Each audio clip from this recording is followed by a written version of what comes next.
Hi, welcome back. So in the last video, you learned how to use your flash to take outdoor portraits, how to balance the ambient and the flash exposures. Now in this video, we're gonna be taking things to the next level. Do excuse the sound that is going on here, there's some work going on here. But in this video, we'll be taking things to the next level, and what we're actually doing is we're out in the environment where the ambient light is a lot. So it's like around 2 o'clock in the afternoon here, the sun is out bright, and I've just found some shade, and behind me will be so when we take this shot, what's going to happen is I'm going to be in the shade, so that means the exposure, the ambient exposure on me won't really be too much, but the background behind me, like you can see here, this is very well lit by the sun. So what's happening is the background is bright, and the foreground, where the subject, that is I'm going to be the subject, I'm going to be dark. So it's a perfect situation to use flash, because we'll be able to balance both these exposures, not let our background, which is already bright, go over bright just to correct my exposure, right? So this is the perfect time to use flash when your subject is in shade and you have a bright background. So instead of a dramatic sky, you can also have, just normal backgrounds which are bright because of some type of light. And we're going to solve that situation by using the flash. Now, of course, this is going to be pretty straightforward, just whatever we did in the last video, but this time there's going to be a big difference, because I want to introduce to you to a function called as high-speed sync. Now, this is going to really help us, especially in situations where we want to shoot with a shallow depth of field. And you saw this problem last time. Remember, when we tried to go towards a smaller f-stop number in order to blur the background, one of the problems that we faced was that too much light was coming in. So when we were taking our first shot, which is the ambient exposure shot, we were not able to cut down light. And what did we use last time? We used an accessory which was called as the ND filter, right? But using an ND filter is always not the best solution, because you have to have the ND filter in the first place. You have to have the ND filter of the correct strength. You have to make sure that the ND filter fits on the lens that you're using. So all these things come into, then there are issues with the color cast, because ultimately it's an element in front of your lens. So I'm not saying ND filters are not good, but there's a more convenient option if your flash has the option to shoot high-speed sync, which the Godox flash that I've got here and the one that I recommend has high-speed sync, and you're going to see how easy this function makes things for us when we are shooting these type of shots. Because what we're going to do in this shot is that we have got a camera here which has the 85mm f1.8 lens, one of the best and one of my favorite lenses to shoot portraits on, because it just gives you such a creamy and smooth bokeh, the blurred background behind, because we are able to shoot at f1.8. So without further ado, let's see how to take this shot by going inside our camera, and let's see how to use all this to our advantage by using the flash, and then we'll be seeing how the high-speed sync functions. So let's go into our camera first of all, and let's try to first of all do the same thing that we did before. That means let's try to take the first shot. Remember, it's a two-step process. You take the first shot to get the ambient exposure correct. That means we're going to see the background, and we're going to make sure that that comes to our liking. And then the second will be to get the flash output correct. Okay, that's where high-speed sync will come into play. Right, so let's see these two steps. First of all, let's get our ambient exposure correct. Let's go into our camera. All right, so this is what I'm seeing behind me. You can see that right now it's pretty bright. The sun is coming through. And what we want to do is, of course, remember, we don't want to overexpose this, because we really want to get all the details out, and we don't want to lose anything to overexposure. So we already seen, if you see the light meter here, we already seen this usually happens when we start going towards the minus side, maybe towards the first stop.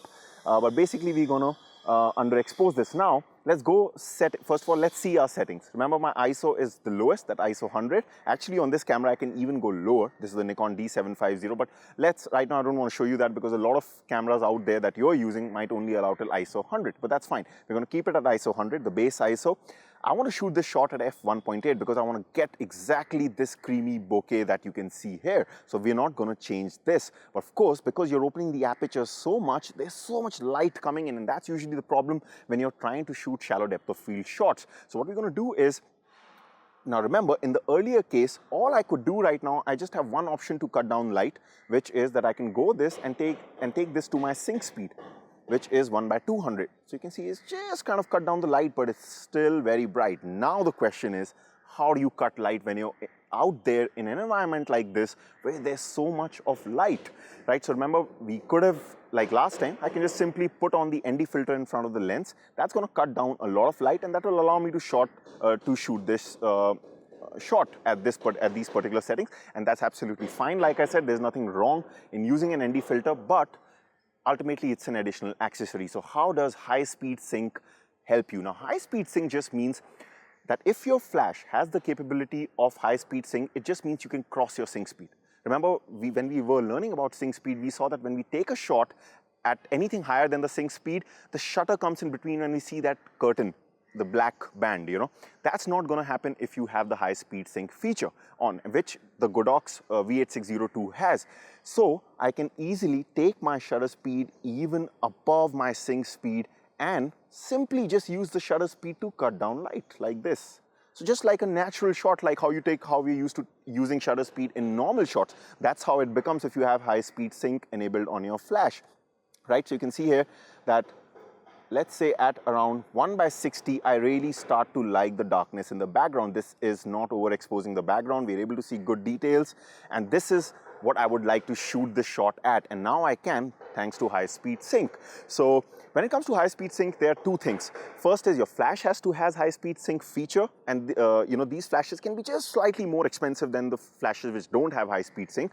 And the second thing is your camera also has to have that capability to be able to shoot in high-speed sync. For example, in this Nikon camera that I'm using, I can just go on to the custom setting menu, and every camera has a different way of doing this. I can go to bracketing flash, and I can just go on here to flash sync speed, and if I select this 1/250s auto FP sync speed, if I just click on that, you don't really have to understand what that means. It stands for focal plane.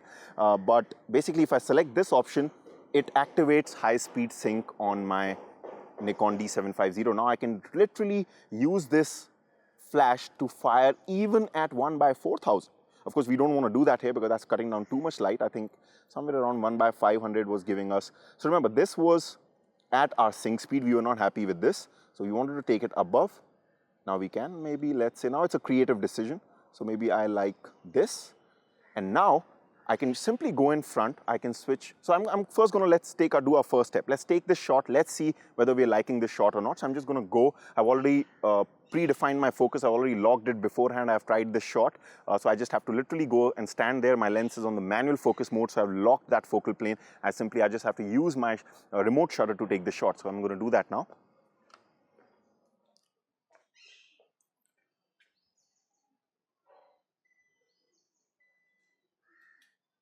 All right, let's see this shot.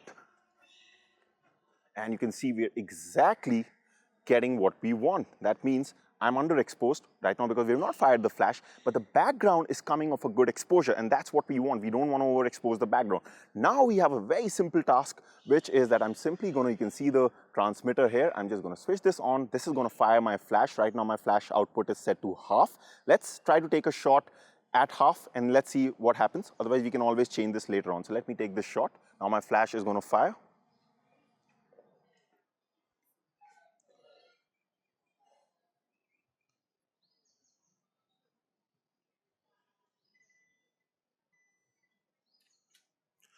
All right, let's see the shot this time.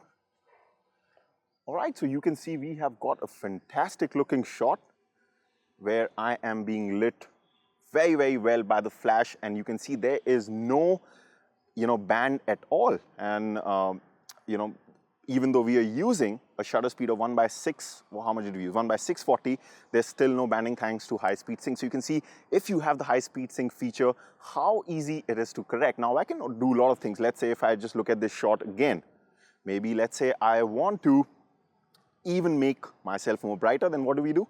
I can just simply go on to my flash power, and I can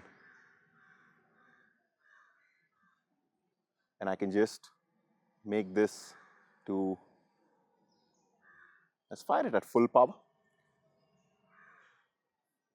I hope that you like this video. This video is from my off-camera Flash for Beginners course, which has around 4 hours of video content. This course is available via Udemy, as you can see in front of you. And on Udemy, this has got the highest rated tag, which is only given to the best courses on Udemy. So if you like the video, then do check out this course, because this course will help you really master off-camera Flash in its entirety. So I hope to see you inside the course.